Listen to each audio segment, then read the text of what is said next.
Alors j'aimerais, avant de vous exposer mon propos, vous exprimer un retour sur le live de Teddy.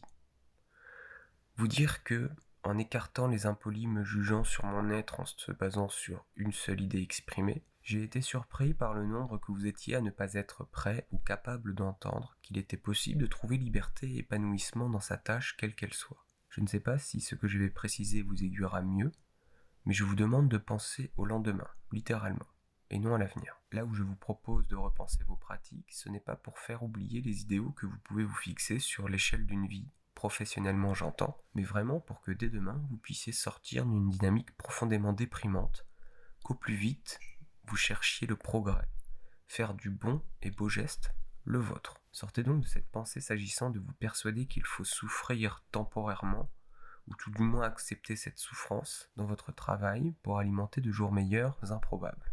L'urgence est immédiate et réagir peut et doit se faire dès maintenant, ou plutôt dès demain.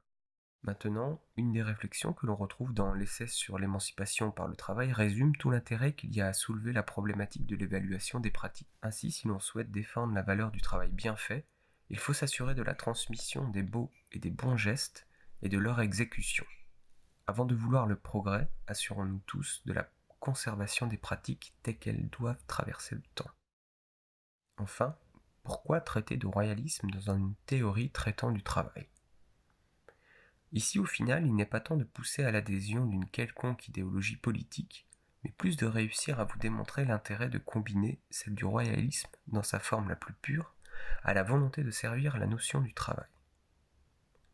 Le royalisme que j'appuie dans une telle dynamique s'approcherait de ce qu'on connaît sous le nom d'anarcho-royalisme, mais plus personnellement, car il sera toujours question de s'approprier les savoirs, j'entreprends mon royalisme comme une forme de stoïcisme politique. Débarrassé ainsi des politiques et des passions politiques stériles, mettant les mains dans son œuvre, l'homme donne vie à ce qui le caractérise le mieux dans son temps, le travail.